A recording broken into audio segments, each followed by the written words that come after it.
안녕하세요. 친절한 양약사입니다. 오늘 이 시간은 좀 특별한 시간을 마련했는데요. 사후피 입력에 대해서 간단하게 설명을 드리는 시간을 급하게 만들었습니다.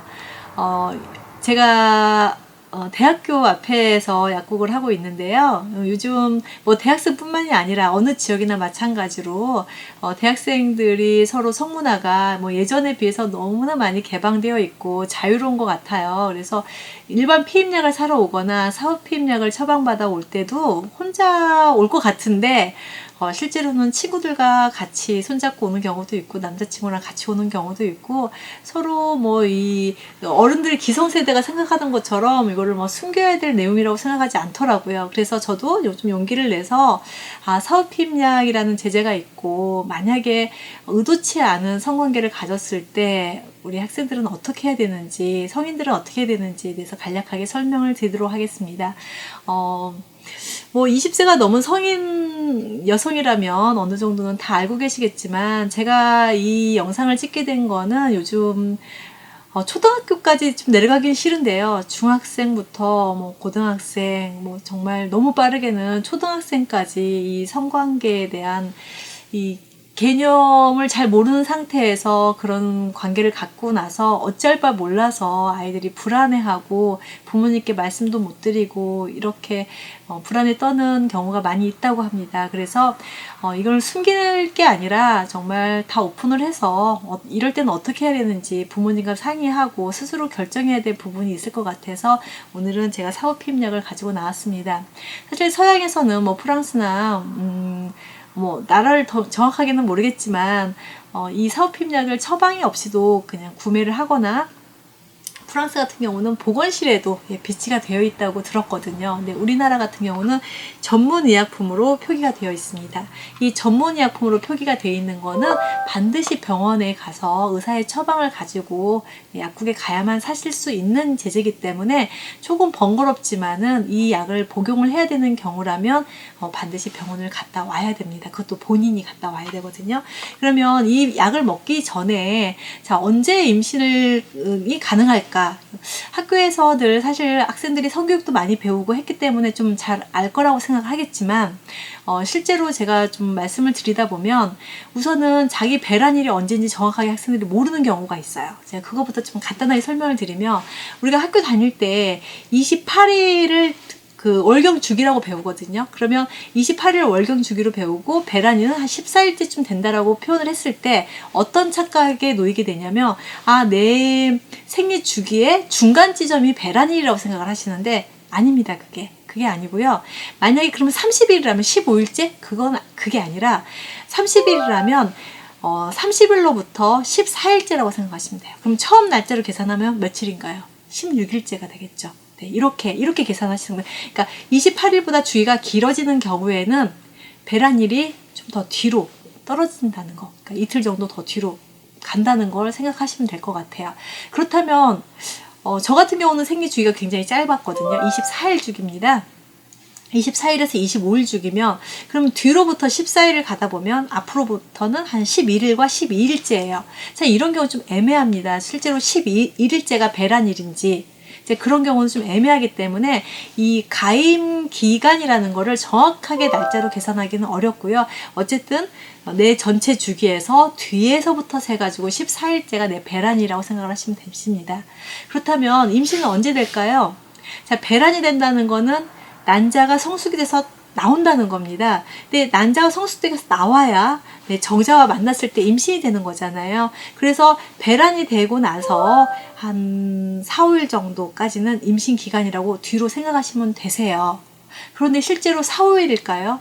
그렇지 않을 수도 있다는 거예요. 그러니까 난자가 생존하는 기간을 4, 5일로 잡는다고 해서 모든 사람들이 다 4, 5일이라고 생각하시면 안 되고요. 좀 더 길 수도 있고 더 짧아질 수도 있습니다.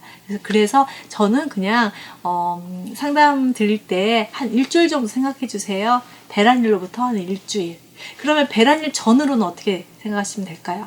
자, 배란은 되지 않았지만 정자가 배란되지 않은 상태에서 여성의 몸으로 들어가면 그동안 또 며칠은 또 살아있잖아요. 그러면 살아있는 동안 배란이 되게 되면 만날 수 있겠죠. 그래서 앞뒤 계산해서 뭐 3, 4일, 4월 이렇게 계산을 하시는데 저는 좀 안전하게 배란일로부터 앞에 일주일, 자, 뒤에 일주일 이 정도는 생각하셔야 된다고 생각해요.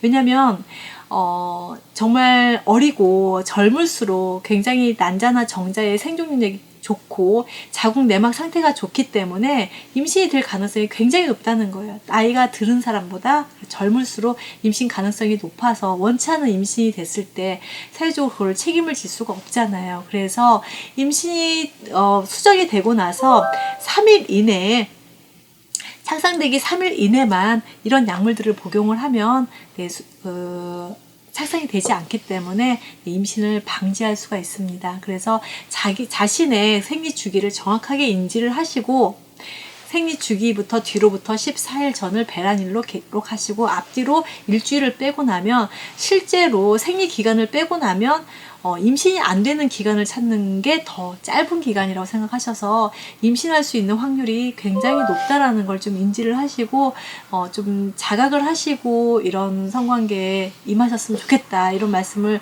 정말 부탁을 드리고 싶고요. 그렇다 하더라도 본의 아니게 성폭력을 당할 수도 있는 거고요. 본의 아니게 본인의 어떤 자제력 부족으로 그런 일이 벌어졌다면 이런 약을 72시간 이내에 처방을 받으시면 되는데요. 사실 24시간 전이나 48시간, 72시간 전에 따라서 시간이 길어지면 길어질수록 치료가가 떨어집니다. 되도록이면 빨리 24시간 이내에 병원을 가셔서 사후 피임약을 처방을 받으러 왔다라고 말씀을 하시고 처방을 받으시고 약국에 가시면 되세요. 그런데 이 제제는 사실 보험이 안 되는 제제입니다. 병원에 가서 병원비도 보험이 안 되고요. 이 제제도 보험이 안 됩니다. 병원마다 진료비가 좀 다르겠지만 15,000원에서 2만원 정도 이 정도 계산하시면 되시고 약값도 15,000원에서 2만원 안팎으로 생각하시면 될 것 같아요. 그래서 학생들에게 이 약 하나를 먹는데 굉장히 고가의 많은 비용이 지출이 되잖아요. 그래서 이런 지식들을 좀 알고 계시면서 미리 전에 좀 예방하는 방법, 피임하는 방법, 그리고 자제력을 잃는 그런 상황들을 만드시지 않기를 바라면서 임신을 정말 이런 기회를 놓쳐서 3일이 지나버리면 그때부터 불안감에 시달립니다. 그래서 임신 테스트기를 한 개도 아니고 막 여러 개씩 사러 오는 학생들이 있습니다. 그래서 보면 굉장히 저도 안타까운데요.